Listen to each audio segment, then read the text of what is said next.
Ladies and gents, boys and girls, welcome back to Bare Bones Motorcycles. I am Rich, and today I've done something a bit drastic.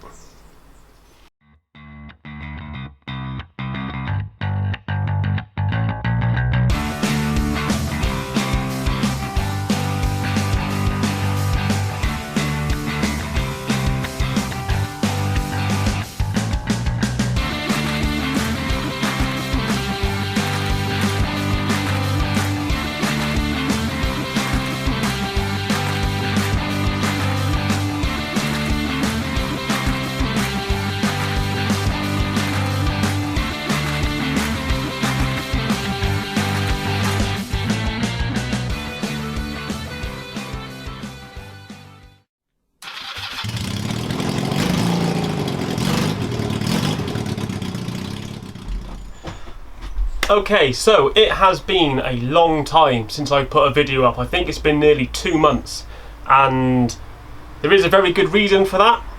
The general principle of it is I kinda lost my way with where this bike was going. I kept coming out here and I kept looking at it and I kept thinking, I'm not 100% on that. And the more I thought about it and the more I looked at it, the more I decided I did not like the way this bike was going. The last video you saw, I was making these very lovely pannier racks on the side. They came out really well. They would have worked a treat. But I put them on and I looked at it and I thought, it's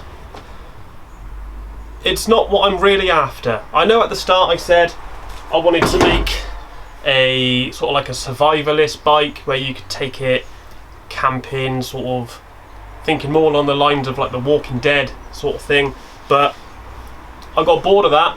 It didn't work out, it wasn't sitting right for me, so now I've put this on. So we now have a nice rounded subframe taking shape here. I'll show you in a sec how I got to this. Obviously I've cut the old one off and we've got this nice hoop on here now.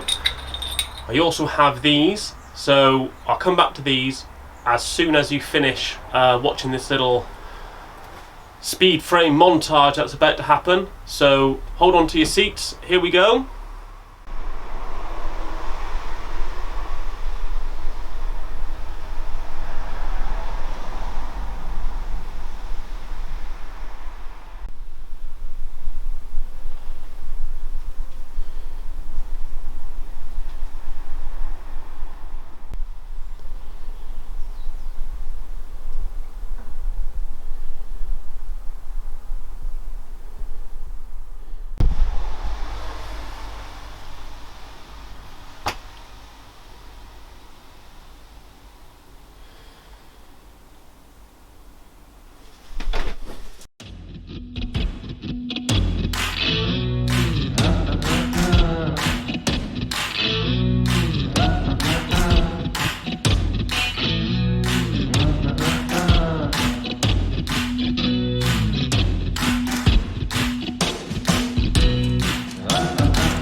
Okay, so in that little montage you would have seen that these offcuts, which came off the length of this, these were, in the original idea, going to go on here like this, and I was going to try and bend them to bring them up, or maybe have another bracket come up to here. But what I've decided to do instead is buy another seat hoop like this, and I'm going to cut basically this length up here like this, so it's still got this hoop bit on here. Cut this in half, and then that is going to go on there, and it's going to swoop up, and I'll weld that straight onto the bottom of this. And I mean, there's enough room there. I'll have to tease it in and just twist it a little so it will follow the shape, follow the angle of the bottom part of this subframe. But yeah, that will be lovely and strong. That'll come sweeping up into there. So I've got another one of these on order, which I'm quite excited about. I'm liking how it's starting to take shape. I've tried to follow the original line under this, so the height under here should be good. Even if the spring bottoms out, this shouldn't hit the tyre. So fingers crossed, I'm not going to rip myself up. I'm not going to go over a bump and rip myself around the tyre as it comes up and grabs my ass. But, you know, I'm sure it will look amazing if it actually happened. Anyway, I've got more bits to show you on what's going on with this now, so 2 seconds. Okay, so the first bits which have turned up for this bike now are a new chain and sprocket kit. They are JT Power, let's see, have a look, what's it say on there? JT HDS2 heavy duty chain and sprocket. I've never heard of JT before, but since buying them, I've seen them all over the place. Normally I go and just buy a kit from a local dealership, but I found these online. They should be fine. It's only a 500cc, but most exciting of all, it's not going to be a standard 500cc anymore, because I've also had this little lovely turn up. Look at that, isn't that cute? What an adorable bit of kit. This is a Garrett GT15 Turbocharger. So yeah, we're going to turbocharge the GS. Now, full disclosure, I am totally borrowing this idea from another guy who I watch all the time. I've been talking to him lately on Instagram as well. His channel is Black Dirt Cycles. Check him out. I'll put a link in the description to his channel. I saw him basically he's finished his build, he's built himself a GS, he's done what he wanted to do with it, and now he's looking at doing something else. And I saw in his picture he'd got himself one of these. Now, I've never turboed a bike before, but you know, what's the worst that could happen? It's either going to work really well or it's going to explode. Either way, it'll make a brilliant video. But yeah, I've been talking to him. He's already got his boost pipes and everything sorted. His lines look amazing. I'm not sure I'm going to follow his example on where he's mounted it, because I've got concerns. Well, I know that my tyre isn't going to clear it, because what he's done is he's obviously got his downpipes coming from the front of the engine, and then he's mounted his turbo here. But obviously I can't like that. So obviously I can't do that because I've got a wheel in the way. So what I'm thinking of doing is mounting mine. Which way would it go? I want the exhaust to come down, sweep out to the side, and have... Where's it going to go? Where's it going to go? Probably I could put it right down there, but then I've got clearance issues for the floor. I might just put it on the other side of the bike.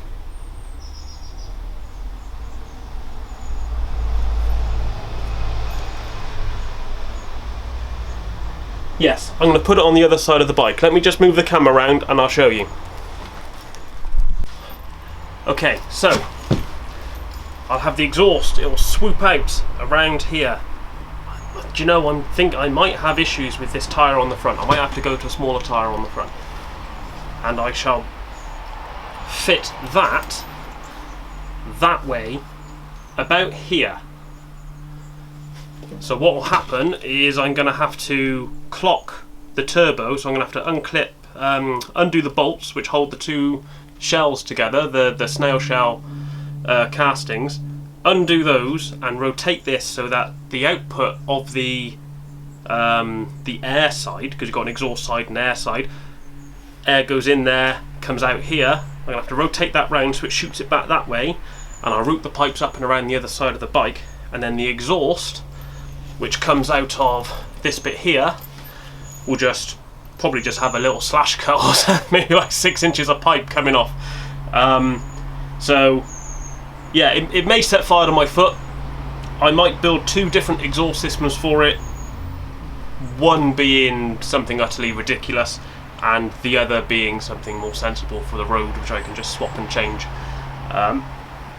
It's also going to create a lot more work, because I can't use the standard airbox anymore. I'm going to have to get an aluminium one made up, or attempt to make one myself, because obviously the exhaust pumping through here will be spooling this up, and this is going to start getting very hot, and then the air being sucked in through the front, spooling round and coming out of here, shooting up into the airbox. That air is going to be very hot, so it'll melt the original plastic airbox, so that's got to go. And then, you know, I'm going to have to look at jetting, and I'm going to have to pressurise the carb and the fuel system, because the extra air coming through this, the extra pressure, is going to basically push the fuel back down the jets rather than draw it up, if you know what I mean. Carbs are meant to be in equilibrium with the atmosphere, so because it's all gravity fed, you know, if you've got more pressure inside the carb than outside the carb, that's got to go somewhere. It goes back down the jets because they're the only holes. This I'm going to have set to somewhere between 7 and 10 psi of boost, so I need to have more than 7 to 10 in the carbs. Whatever I have this to, so if I have this set at 7 psi, I'll have the carbs set at like 9, so that it's always pushing fuel through. I'm also going to have pressure, a fuel pump added, so that it still doesn't push the fuel back up into the tank. So yeah, there's a lot to think about. I'll go through it all step by step as I do it. So that's the other bit of exciting news. The other little bits I bought, I've now got lights on order to go on the front. Those are going to look really cool. I'm going to have a double headlight arrangement on the front. You can see just dangling here, I've now got a front brake master cylinder. Let me just zoom you out so you can see. This is the front brake and master cylinder from a GS750 SRAD, which is the same bike I bought the front brakes from. So that, I mean, that's nice. That's what you want, really. You want the master cylinder to perfectly match the calipers. So because if it's too small, then you know it's not going to. Your brakes aren't going to work. If it's too big, then you're just going to have like on or off. You're not going to have much feel. So yeah, I need to get a kit in a brake line kit to connect all of this up. I'm going to make my own brake lines. I'm not going to have a standard kit arrive. I'm going to attempt to make my own with the, I don't know if you've seen them, the olive and threaded banjo bolt system. I'm going to get all that in there. So yes, exciting times. Again, sorry for the massive delay. I was having lots of issues with myself and where this was going. We are now just going for a straight turbo scrambler, so it's going to be a GS500T or an ET, GS500 ET. Quite like, don't know. I'll figure that out later on. I hope that you are excited about this as I am, because I'm genuinely looking forward to seeing how this is going to go. In other news, today happens to be my birthday, so happy birthday to me, and as a special surprise, my other half, angel that she is, has totally blown my mind with what she's got me for my birthday. I've been going on about this thing for months and months and months, and we went out, had a nice day out with the kids. We went to go and see Father Christmas at Santa's Grotto, had a ride on a steam train, and when we got back, she very unslyly started filming me on my phone, and started singing happy birthday in the car. And it turns out that she's managed to keep a secret from me. If I find it on here, she has bought me this. Oh, you can't see, hang on, that was a terrible unveil. Click on there. There we go. She has bought me a 2002 R6. I mean, how does that happen? How do I find a woman who makes me promise to never go above 50 miles an hour in case I have an accident, and then she goes and buys me an R6?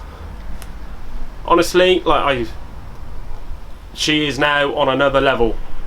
Utterly amazing. So a huge thank you to her and the other people who are involved in keeping me totally in the dark, and I guess it shows I'm not very much of a detective. So yes, massively impressed, really happy. It's been a good week. Back onto this, got a new bike. It does mean, however, I'm going to be selling my Virago, so if you're interested, it's not the prettiest of thing, but it's mechanically bang on. If you're looking for something cheap and dirty to ride around on in the winter, this could be the bike for you. So keep your eyes peeled for that. But yeah, thank you very much for tuning back in and continuing your support. It's really nice to see that even though I've not put any videos up lately, the channel has still grown. I've now got over 600 subscribers, which is incredible. So again, thank you very much for that. Your support is outstanding. I hope you're all keeping well, and I hope you are all ready and prepared for a much better, much more festive Christmas than last year.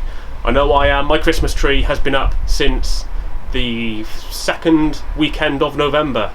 So yes, I am one of them. I don't care about all you humbugs who say Christmas trees go up on Christmas Eve and come down on Boxing Day. That's not how it works in my house. In my house, we have Christmas from November to February. And that's that. That's the way we work. I hope you have a lovely time with your family. There will be another video out between now and then. But until then, stay safe, and I'll catch you next time. Cheers.